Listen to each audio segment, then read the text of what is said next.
महासरकारनामा या विशेष कार्यक्रमात मी संजय आवटे तुमचं स्वागत करतो। आज मी आहे ठाण्यामध्ये। ठाणे महानगरपालिकेच्या समोर कचराळी तलाव आहे, त्या कचराळी तलावाच्या प्रांगणात मी उभा आहे आणि ठाणे महानगरपालिकेच्या अनुषंगाने आज आपण गप्पा मारणार आहोत। ठाणे महानगरपालिका निवडणूक जेव्हा आता अगदी तोंडावर आलेली आहे, अशा वेळी ठाण्यामध्ये चर्चा सुरू आहे कोण जिंकेल कोण हरेल। पण सगळ्यात महत्त्वाचं म्हणजे ठाण्यामध्ये ज्या प्रकारचं चित्र आहे, ज्या प्रकारचं राजकीय चित्र आहे, ते राजकीय चित्र कमालीचं वेगळं आहे।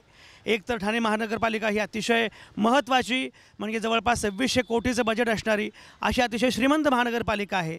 या महानगरपालिकेचं एकूण जे काही राजकीय महत्त्व आहे तेही अनन्यसाधारण असं आहे। ठाणे महानगरपालिकेमध्ये सध्या सत्तेमध्ये शिवसेना आहे, त्यांच्यासोबत भाजप आहे, RPI आठवले गट आहे आणि आता नव्या याच्यानुसार 33 प्रभाग आणि 131 नगरसेवक निवडले जाणार आहेत। अशा वेळी ठाण्यामध्ये काय नक्की चित्र असणार आहे, ठाणे महानगरपालिकेच्या अनुषंगाने कुठले प्रश्न महत्त्वाचे आहेत, प्राधान्याचे आहेत आणि या अनुषंगाने सगळे पक्ष काय विचार करतायत या संदर्भामध्ये आज आपण बोलणार आहोत। सगळ्या पक्षांचे प्रवक्ते, सगळ्या पक्षांचे नेते इथे माझ्यासोबत आहेत आणि ठाणे महानगरपालिकेच्या अनुषंगाने ठाणे शहराचे जे प्रश्न आहेत त्या प्रश्नांच्या संदर्भात आपण बोलणार आहोतच। पण त्याचवेळी एकूण राजकीय रिंगण कसं आहे, कारण ठाणे महानगरपालिकेची निवडणूक तोंडावर आली की लगेच राजकीय चित्र बदलायला पण सुरुवात झालेली आहे। कालचे इकडचे आज तिकडचे अशा प्रकारे सगळे चित्र सुरू असताना आत्ता ठाणे महानगरपालिकेच्या निवडणुकीच्या तोंडावर काय घडतं आहे, लोक काय विचार करतायत हे ऐकायला तुमच्याप्रमाणे मी सुद्धा अतिशय उत्सुक आहे। या कार्यक्रमामध्ये जे सगळे राजकीय पक्षांचे प्रवक्ते आहेत किंवा नेते आहेत त्यांची मी पहिल्यांदा ओळख करून देतो। माझ्यासोबत काँग्रेसचे शहराध्यक्ष आहेत मनोज शिंदे, काँग्रेसचे ज्येष्ठ नगरसेवक नारायण पवार, शिवसेनेचे विकास रेपाळे, RPI आठवले गटाचे रामभाऊ तायडे,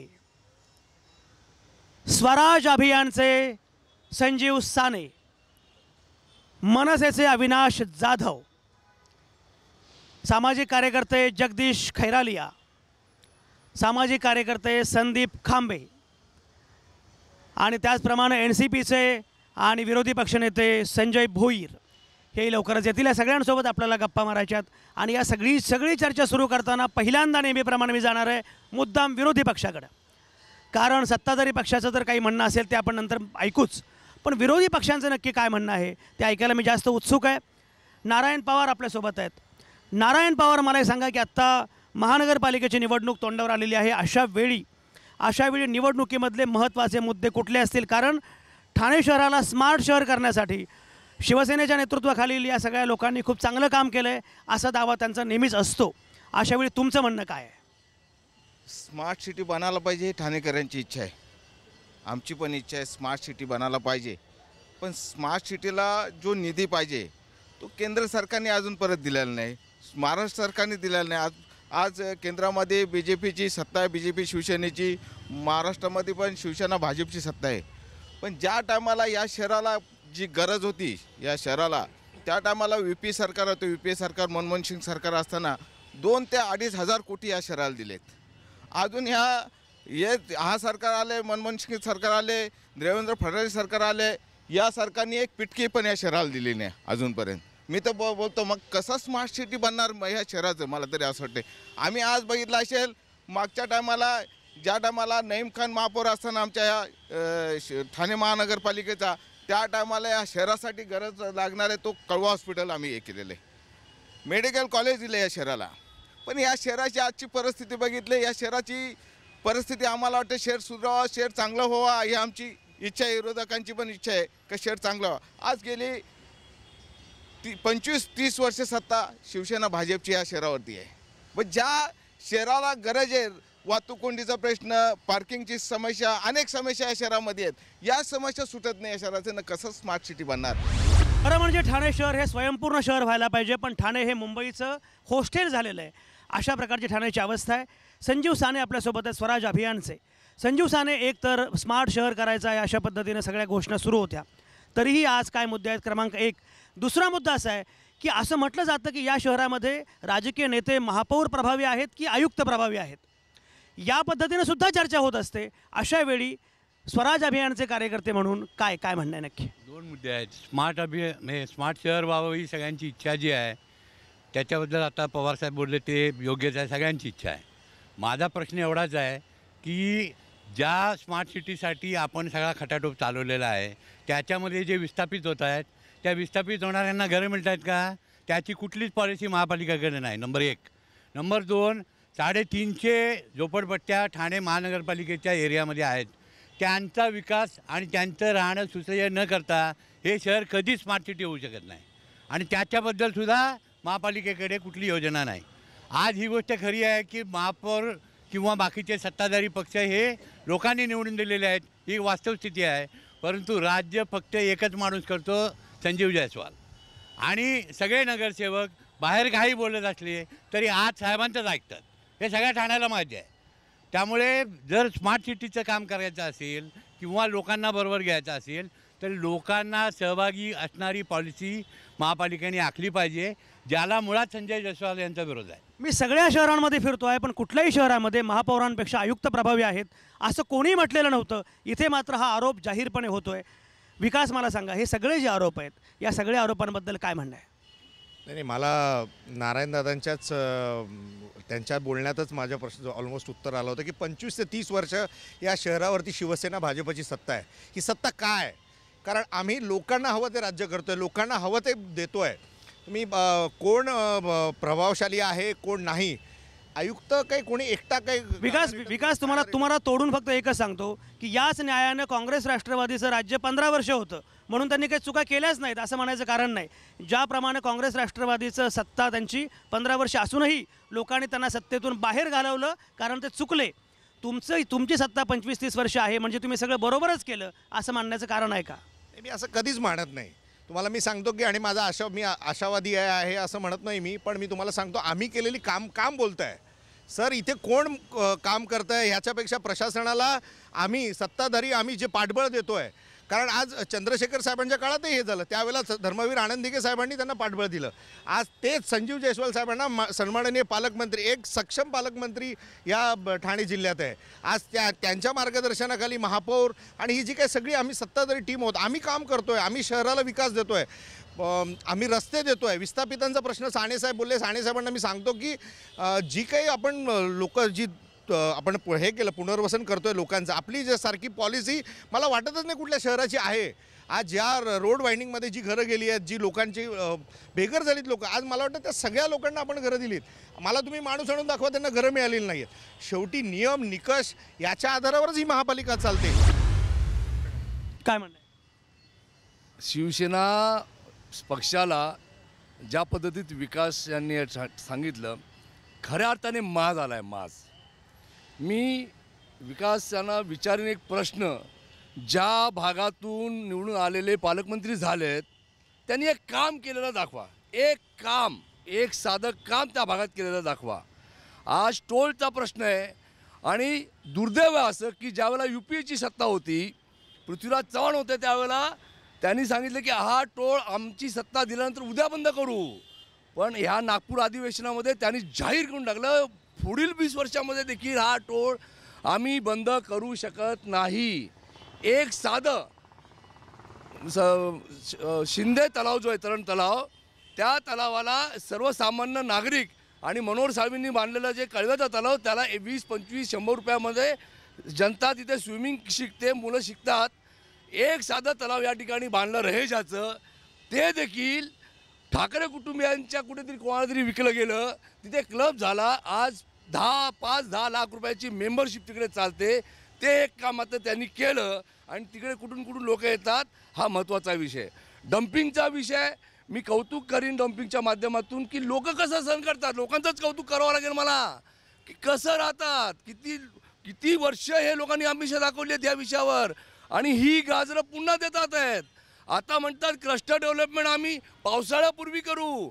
म्हणजे पृथ्वीराज चव्हाणांनी ज्यांची घोषणा केली जाहीरपणे, त्यांच्यानंतर सत्ता यांना दिली, स्वतःचे स्टेज करून कौतुका करून घेतली मोठी पालकमंत्र्यांनी, आणि आज म्हणतात की अजून पावसाळ्यापूर्वी आम्ही करू. म्हणजे इलेक्शन काढण्याचं काम मात्र या ठिकाणी झालं आहे. आणि हे जे म्हणतात की या ठिकाणी लोकांनी आम्हाला निवडून दिलं, पण त्याला का दिलं, त्याला कारण आहे की भारतीय जनता पार्टी ह्यांनी ही जी गणितं केली आणि मधल्या काळामध्ये भारतीय जनता पार्टीच्या उपमहापौराला देखील सभागृहात मारलेलं, आतमध्ये किडनॅप केलं, हे ठाणं बंद होतं. अशा प्रकारची गुंडशाही देखील यांनी पाहिले. आनंद दिघेंची शिवसेना आणि उद्धव ठाकरेंची आणि इकडची एकनाथ शिंदेची शिवसेना ही वेगळी आहे. शिवसेना ती शिवसेना कामाची होती आणि ही शिवसेना स्वार्थाची आहे. किती पैशाचा चुराडा लग्नाच्या माध्यमातून आणि कार्यक्रमाच्या माध्यमातून तुम्हाला दिसेल, परंतु हे आता लोकांना कळलेलं आहे. आणि मला नक्कीच माहिती वाटतं की येणाऱ्या निवडणुकीमध्ये ह्यांना जनता जागा देऊ. हे सगळे आरोप अतिशय गंभीर आहेत. शिवसेनेला माज आलाय, इथपासून ते पालकमंत्र्यांनी केलेलं एक काम दाखवा, अशा प्रकारचे आरोप विरोधी पक्षनेते करतायत. विकास रेपाळेंना उत्तर द्यावं लागणार आहे. विकासकडे मला जायचं आहे, तुम्ही कुठेच जाऊ नका. आता या क्षणी मी घेतोय एक छोटासा ब्रेक.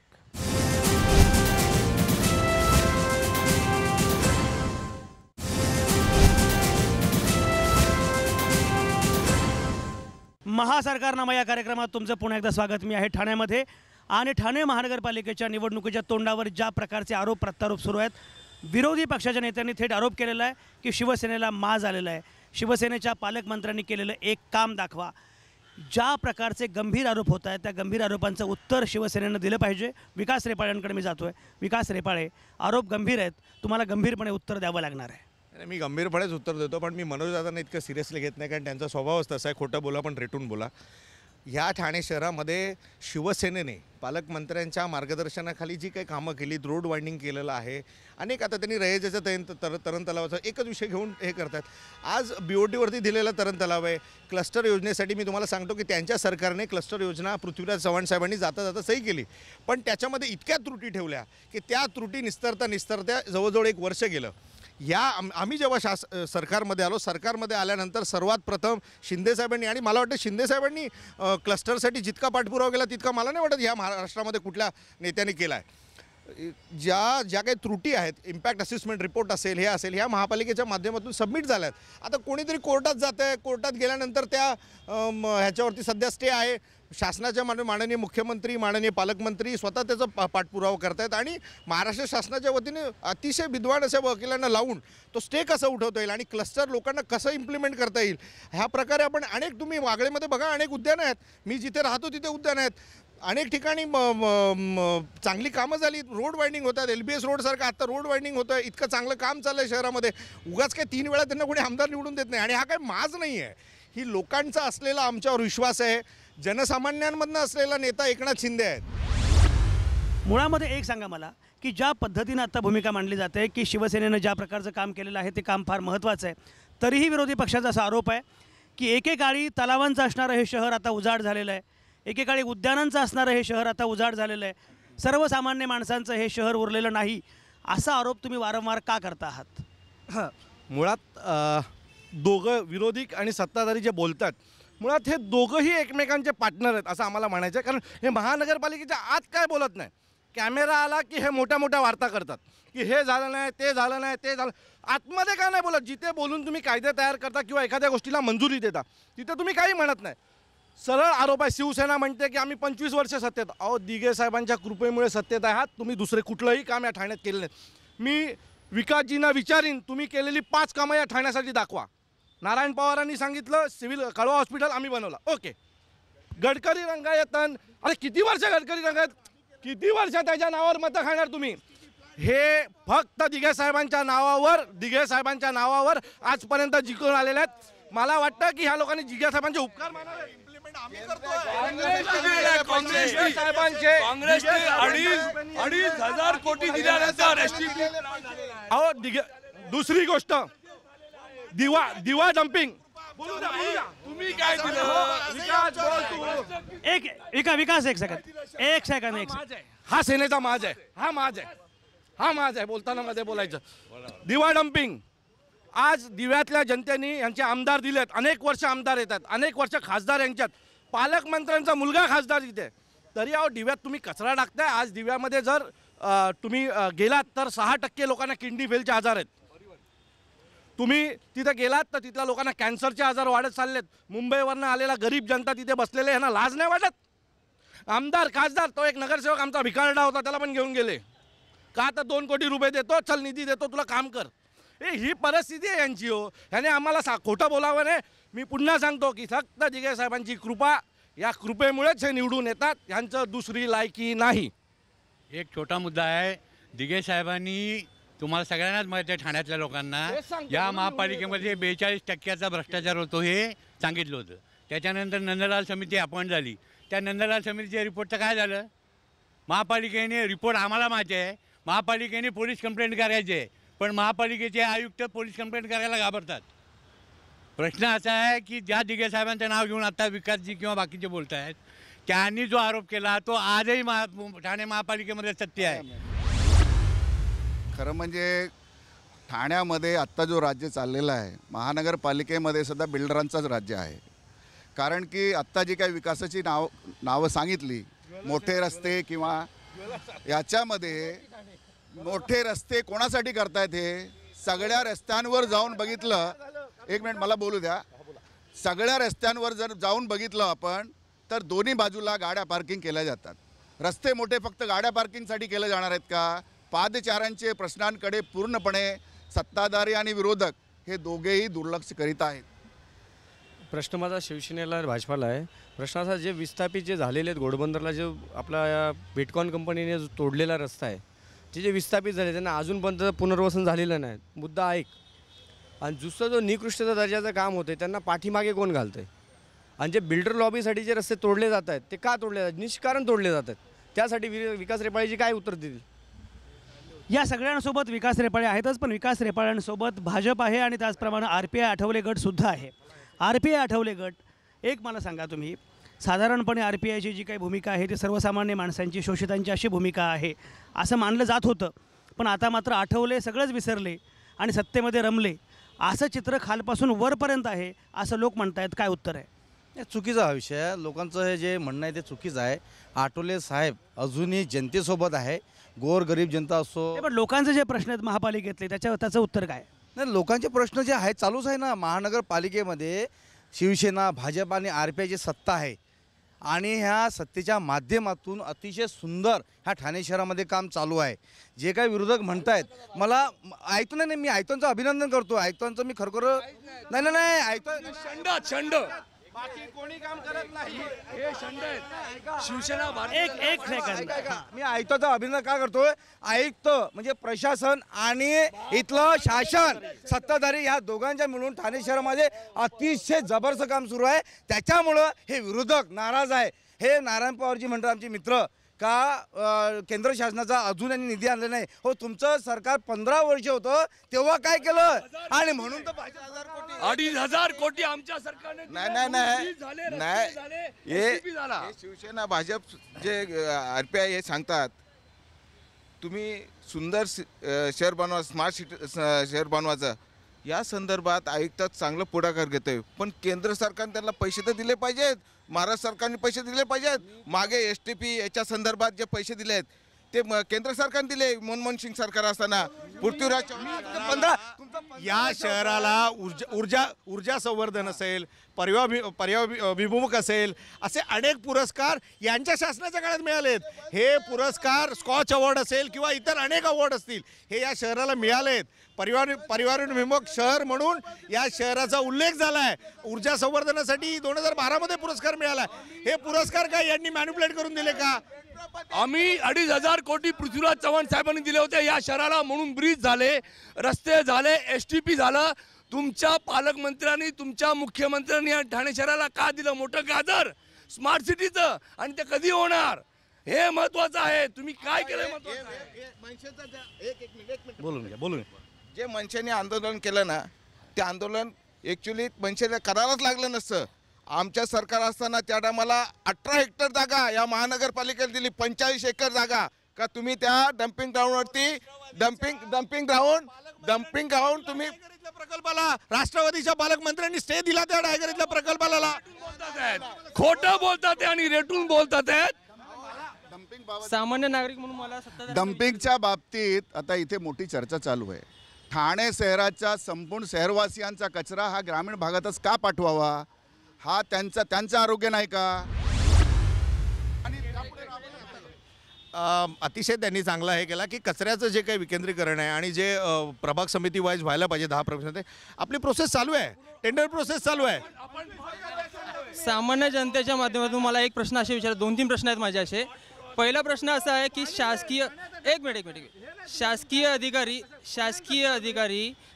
अधिकाऱ्यांना घेतो आपण. काय सांगता विकासजी, तुम्ही फसवता लोकांना, तुम्ही ठाणेकरांना फसवताय. काय पाण्याच्या बाबतीत आजच बातमी आहे. शासकीय अधिकाऱ्यांना ठाणेकरांना मिळतोय. आता हा आपले येथे पाणी फिल्टरेशनचे एवढे प्लांट आहेत, मग ठाणेकरांना दूषित पाणी का, हा विचार विरोधक महानगरपालिकांमध्ये जर भ्रष्टाचार चालत नाहीये असं जर सत्ताधारी म्हणत असतील, महापालिकेत भ्रष्टाचार चालत नाही असे जर सत्ताधारी म्हणत असतील, तर माझ्या 4 ते 5 प्रश्नांची उत्तर द्यावी. पहिला प्रश्न, सरकारी अधिकारी सरकारी कर्मचाऱ्यांना 10 ते 6 किंवा 10 ते 5, 11 ते 5 असं कामाची वेळ असते. 6 नंतर महानगरपालिकेचा शहर विकास विभाग का चालू असतो? पहिला प्रश्न. तो चालू असतो फक्त महानगरपालिकेच्या माध्यमातून बिल्डर लॉबीसाठी काम करण्यासाठी. दुसरा प्रश्न, महानगरपालिकेच्या क्षेत्रामध्ये येणारे विस्थापितांचे लोक, जे लोक धंदे करतात त्यांचे विस्थापित झालेले गाळे आहेत, अशा लोकांचे गाळे बांधलेले आहेत. त्या गाळ्यांमध्ये पण भ्रष्टाचार झालेला आहे. काही लोक आपल्याच परीने आपल्या हक्कासाठी आपल्या स्वार्थासाठी गाळे हडप केल्याचा प्रकार झालेला आहे असं ऐकून आहेत आम्ही. कार्यकर्त्यांच्या नावावरती, अनोळखी लोकांच्या नावावरती गाळे हडप केले जातात. तिसरा प्रश्न, एक मिनिट. तिसरा प्रश्न, विकास सांगतात, मला असं जाणवतं की महानगरपालिकेतले सत्ताधारी हे आयुक्तांना सोबत घेऊन शहराचा सर्वे करतात आणि त्यांना सांगतात हे तोडा ते तोडा, आणि नंतर तेच सत्ताधारी महानगरपालिकेच्या माध्यमातून लोकांमध्ये जाऊन सांगतात की आम्ही तुमच्या सोबत आहोत, तुम्ही घाबरू नका, तुम्ही आम्हाला मतदान करा. हे तुम्ही दुटप्पीपणा कधीपर्यंत करणार? या संपूर्ण असा दुटप्पीपणा करण्याची गरज कधीही शिवसेनेला भासली नाही. एक मिनटं, या संपूर्ण चर्चेमध्ये शिवसेनेने आणि भारतीय जनता पार्टीने आरपीआयने काय उत्तर दिलं? पाण्याचा प्रश्न आम्ही सोडवतोय, ऑन द वे विचार करतोय, डम्पिंग ग्राउंडचा विषय आम्ही सोडवणारच, या 3 महिन्यात त्याचा विल्हेवाट लावणारच. या ठिकाणी टोल नाका आम्ही 100% करणार. कुठल्याही प्रश्नाचं उत्तर शिवसेना आणि भारतीय जनता पार्टीने देऊ शकत. साहेब, ठाणे शहर हे ग्रामव्यवस्थेचं शहर आहे. 100% ग्रामव्यवस्थेमध्ये निर्माण झालेलं ठाणे शहर आहे. सर्वसामान्य लोक इथं राहत आहेत. स्मार्ट सिटीच्या नावाने जे काय आता गोंधळ माजवलेला आहे, घिसडघाई लावलेली आहे, ही चुकीची आहे. नरेंद्र मोदीने स्मार्ट सिटी नावाचा एक मोठा लाडू दिलेला आहे आणि त्याच्यावर आपण चर्चा करत बसलेलो आहे. एकनाथ शिंदेच्या मतदारसंघामध्ये ठाण्याच्या महापालिका 10 मिनिटाच्या अंतरावरती आहे. आयुक्तांनी आणि ट्रॅफिकवाल्यांनी जाऊन बघावं. तिकडे एवढी झोपडपट्टी आहे, एवढी गलिच्छ वस्ती आहे की आपण चालू शकत नाही. हे म्हणतात ना स्मार्ट सिटी आहे. ठाणे नाही फारच गंभीर मुद्दा आहे. माझी नागरिकांना विनंती आहे, माझी नागरिकांना विनंती आहे, गेले 30 वर्ष आम्हाला निवडून दिलं म्हणजे जनता आमच्या बरोबर आहे. या भ्रमात असलेल्या शिवसेना भारतीय जनता पार्टीला लात मारा आणि त्यांची जागा दाखवा.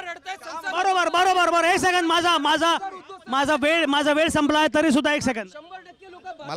मला ऐकायलाच नाही आलं. घनकचऱ्याच्या बाबतीत यांनी जे काही मुद्दे उपस्थित केले, आम्ही घनकचऱ्याच्या बाबतीत अतिशय सिरियस आहोत. आम्ही घनकचऱ्यामध्ये ह्या शहरामध्ये 700 टन कचरा हा रोजचा जमा होतो आहे.